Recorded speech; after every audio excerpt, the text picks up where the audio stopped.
नमस्कार। दिन भर की बड़ी खबरों में आपका स्वागत है। मैं हूं शिवानी।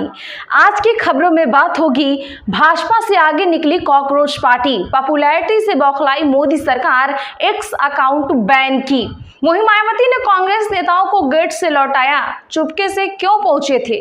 और टीएमसी दिग्गजों को चुन चुनकर टारगेट कर रही शुभेंदु सरकार, हाईकोर्ट ने लगाई फटकार की। वहीं बेरंग लौटे इज्जत बचाने मानहानि का केस लेकर पहुंचे राघव चड्ढा। वहीं खबर के अंत में बात होगी बीजेपी मुख्यालय का घेराव शुरू, चला वाटर कैनन, भारी विरोध की। इसी के साथ आज दिन भर की सभी बड़ी और प्रमुख खबरों को जानेंगे विस्तार से। उससे पहले एक नजर सुर्खियों पर।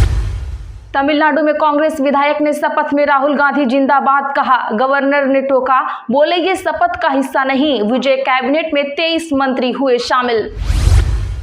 बंगाल के सभी मदरसों में वंदे मातरम गाना हुआ अनिवार्य, सीएए हुआ लागू, बीएसएफ को फेंसिंग के लिए दी जमीन, 12 दिन में सरकार ने लिए 12 फैसले। बंगाल में फाल्ता के 285 बूथों पर हुई वोटिंग, शाम 5 बजे तक 85% मतदान, 24 मई को आएगा रिजल्ट, टीएमसी उम्मीदवार गायब, घर पर लगा ताला। केरल में 3 विधायक फिर भी स्पीकर चुनाव में उतरेगी भाजपा, बीबी गोपा कुमार होंगे उम्मीदवार। सत्ता के लिए बच्चों का इस्तेमाल किया, सीएम विजय पर लटकी तलवार, हाईकोर्ट ने चुनाव आयोग से मांगा जवाब। फिर एक्स पर लौटी कॉकरोच पार्टी, जानिए अब क्या रखा है नाम, इस अंदाज में किया तंज। मेलोनी हिंदी में बोली, परिश्रम ही सफलता की कुंजी, मोदी ने रोम और काशी को इटर्नल सिटी कहा, इटली की पीएम को भारत आने का दिया न्योता। एक्ट्रेस ट्विसा केस, कोर्ट ने दोबारा पोस्टमार्टम की मांग की खारिज, एमपी सरकार सीबीआई जांच कराने को लेटर लिखेगी, रिटायर्ड जज की बेल रिजेक्शन का आवेदन भी करेगी। मोदी जी मेलोनी को टॉफी खिला रहे, कहकर मुस्कुराए राहुल गांधी, भाजपा बोली राहुल राजनीति को गंदा कर रहे, कांग्रेस ने यूपी में फूका चुनावी बिगुल। शंकराचार्य गो एलेक्स पर गाय खरीदेंगे और बेचेंगे भी, ओलेक्स की तर्ज पर नई वेबसाइट का हुआ ऐलान, बोले गो माता को कटने नहीं देंगे हम। घर छोड़ा आश्रम पहुंचे पीके, अगले चुनाव तक वहीं रहेंगे, बोले मुख्यमंत्री को 25 एकड़ का बंगला भी छोटा पड़ रहा, बिहार में बस चेहरा बदला, समस्याएं वही हैं। छत्तीसगढ़ ओबीसी कांग्रेस में 39 जिलाध्यक्षों की हुई नियुक्ति, रायपुर में लक्ष्मण मुकेश, धर्मतरी में प्रमोद और लखेश्वर को दी गई कमान, राष्ट्रीय अध्यक्ष जय हिंद ने जारी किया आदेश। असम विधानसभा को मिला नया अध्यक्ष, दूसरी बार स्पीकर बने भाजपा नेता रंजीत कुमार दास। तमिलनाडु में नए मंत्रियों के शपथ ग्रहण में राज्य गीत को लेकर छिड़ा विवाद, तीसरे स्थान पर रखे जाने से गुस्साया वाम दल।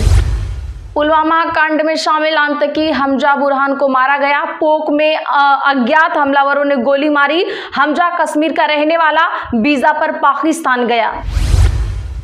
बीएचयू में ब्राह्मणवादी पितृसत्ता प्रश्न पर विवाद, एबीवीपी छात्रों ने इतिहास विभाग के बाहर किया विरोध, कमेटी गठित पर जांच करने की उठाई मांग।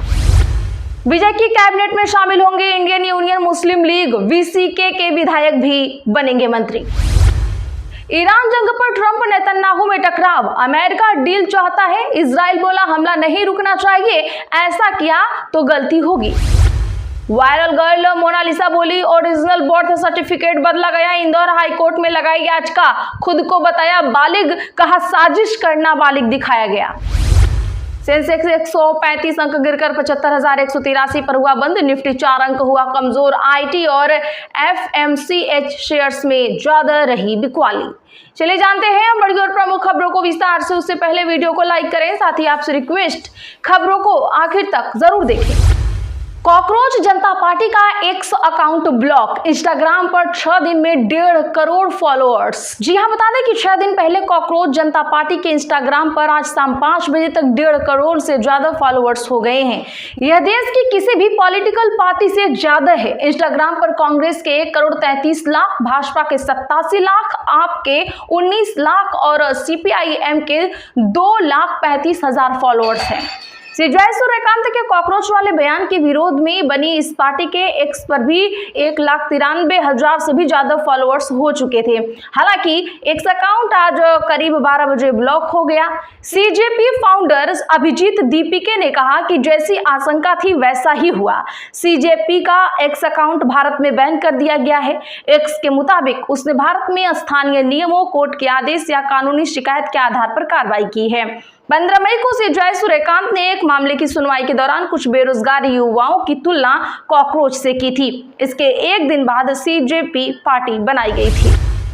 मायावती ने कांग्रेस नेताओं को गेट से लौटाया। अचानक मिलने पहुंचे थे कांग्रेसी। दरअसल बसपा प्रमुख मायावती से पर्दे के पीछे गठबंधन की कोशिश कांग्रेस को भारी पड़ गई।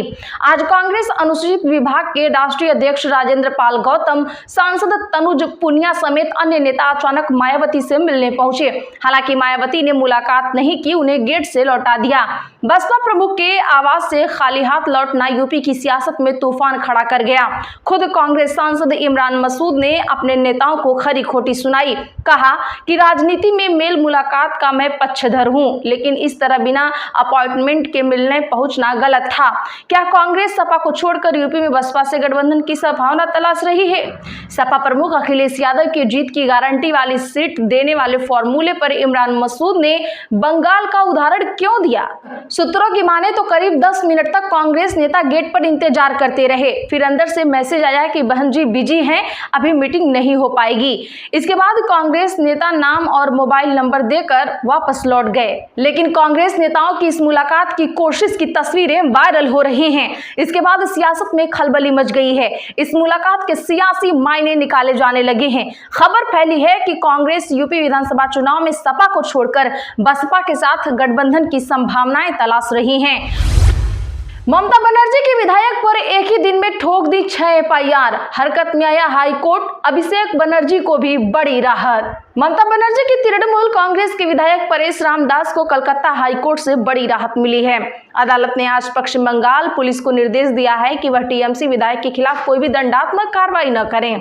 दरअसल 16 मई को कैनिंग पुलिस स्टेशन में विधायक के खिलाफ एक ही दिन में 6 आपराधिक मामले दर्ज किए गए थे। इसके खिलाफ उन्होंने हाईकोर्ट का रुख किया था। अदालत की ओर से दी गई अंतरिम सुरक्षा केवल इन्हीं 6 एफआईआर तक सीमित नहीं थी। इस मामले की सुनवाई के दौरान कलकत्ता हाईकोर्ट ने पुलिस द्वारा दर्ज मामलों पर कई अहम टिप्पणियां की। अदालत ने इस बात पर गौर किया कि विधायक पर दर्ज 6 मुकदमों में से 5 मामले साल 2021 की घटनाओं से जुड़े हैं। इसके साथ ही अदालत ने 6ठे मामले की सत्यता पर भी सवाल उठाए। पीठ ने कहा, प्रथम दृष्टया ऐसा लगता है कि शिकायत के नीचे याचिकाकर्ता का नाम एक अलग तरीके से लिखा गया था। चूंकि जांच अभी शुरुआती चरण में है, इसीलिए अदालत इससे ज्यादा कोई टिप्पणी नहीं कर रही। इधर कलकत्ता हाईकोर्ट ने तृणमूल कांग्रेस के सांसद अभिषेक बनर्जी को बड़ी राहत दी है। आज हाईकोर्ट ने केंद्रीय गृह मंत्री अमित शाह के खिलाफ कथित टिप्पणियों के मामले अभिषेक बनर्जी के खिलाफ पश्चिम बंगाल पुलिस की दंडात्मक कार्रवाई पर रोक लगा दी है। कलकत्ता हाईकोर्ट ने आज पश्चिम बंगाल पुलिस को निर्देश दिया कि वह अभिषेक बनर्जी के खिलाफ 31 जुलाई तक कोई भी दंडात्मक कार्रवाई न करे। सुनवाई के दौरान जस्टिस सौगत भट्टाचार्य ने आगे कहा कि यह अंतरिम सुरक्षा इस शर्त पर दी जा रही है कि अभिषेक बनर्जी पुलिस की जांच में सहयोग करेंगे। पैसे लेकर भाजपा में गए राघव चड्ढा के खिलाफ ऐसी बातों पर अदालत ने जानिए क्या कहा। दरअसल दिल्ली हाईकोर्ट ने आज भाजपा के राज्यसभा सांसद राघव चड्ढा की उस याचिका पर फैसला सुरक्षित रख लिया जिसमें उन्होंने अपने खिलाफ कथित अपमानजनक पोस्ट्स को हटवाने के लिए आदेश की मांग की है। इनमें कथित तौर पर दिखाया गया है कि राघव चड्ढा ने खुद को पैसों के लिए बेचा। जस्टिस सुब्रमण्यम प्रसाद ने कहा कि पहली नजर में इन पोस्ट में चड्ढा के भाजपा में जाने के राजनीतिक फैसले की आलोचना की गई है और आलोचना मानहानि के बीच एक बारीक सीमा है। शुरुआत में अदालत ने मौखिक रूप से चड्ढा की तरफ से पेश हुए वरिष्ठ वकील राजू नायर से कहा कि प्रथम दृष्टया इस केस में पर्सनैलिटी राइट्स यानी व्यक्तित्व अधिकार शामिल नहीं है। अदालत ने कहा, अन्य फैसलों से अलग यहाँ सिर्फ आलोचना है राजनीतिक क्षेत्र में लिए गए फैसलों की। यह राजनीतिक फैसले की आलोचना पर टिप्पणी है। चड्ढा की ओर से जिस तस्वीर पर आपत्ति जताई गई थी उसके संदर्भ में अदालत ने कहा, यह निशाना या आलोचना है, आप अपनी प्रार्थना देखिए। यह मानहानि का केस नहीं, इसका आधार पर्सनैलिटी राइट्स है। तो क्या लगता है, ऐसा करके चड्ढा के फॉलोअर्स वापस आ जाएंगे? कमेंट जरूर करिएगा। पुलिस ने विधायक को धक्के मारे, खचरियावास सड़क पर बैठे। नीट पेपर लीक को लेकर कांग्रेस का प्रदर्शन।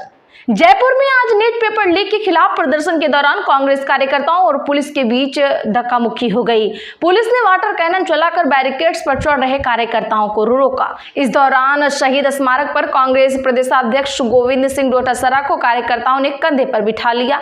पूर्व मंत्री प्रताप सिंह खाचरियावास पुलिस कमिश्नरेट के सामने बैठ गए। पुलिस ने विधायक मुकेश भाकर और पूर्व एमएलए वेद प्रकाश सोलंकी को धक्का देकर पीछे धकेला। एमएलए मनीष यादव बैरिकेड्स पर चढ़कर आगे जाने की कोशिश कर रहे थे तो पुलिस ने उन्हें नीचे उतारा।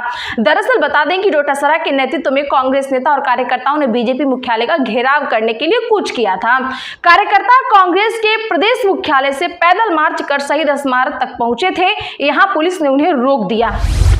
फिर एक्स पर लौटी कॉकरोच पार्टी, अब क्या रखा है नाम, इस अंदाज में किया तंज।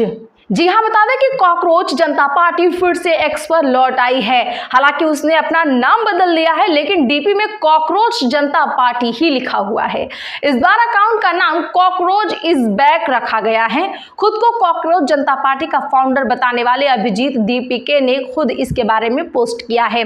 उन्होंने अपनी पोस्ट में लिखा है, अब फॉलो कीजिए। फिलहाल इस अकाउंट से 2 पोस्ट किए गए हैं। आपको बता दें कि कॉकरोच जनता पार्टी अकाउंट को एक्स पर प्रतिबंधित कर दिया गया है। इस अकाउंट पर बड़ी तादाद में फॉलोअर्स जुड़ गए थे।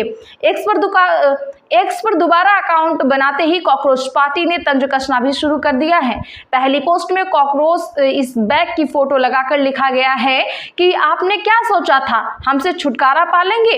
वहीं दूसरी पोस्ट में भाजपा और कांग्रेस के अकाउंट के स्क्रीनशॉट की फोटो लगाई गई है। इस फोटो में दोनों पार्टियों के सोशल मीडिया अकाउंट्स के नंबर्स की जानकारी दी गई है। इसमें लिखा गया है कि कॉकरोच जनता पार्टी की तेजी से बढ़ती लोकप्रियता और फैन फॉलोइंग के बाद इस अकाउंट को बंद कराया गया है। आज के लिए बस इतना ही। ऐसी ही खबरों के लिए चैनल सब्सक्राइब कर लें और बगल में घंटी के निशान को जरूर दबा लें। वीडियो को लाइक और शेयर करना ना भूलें।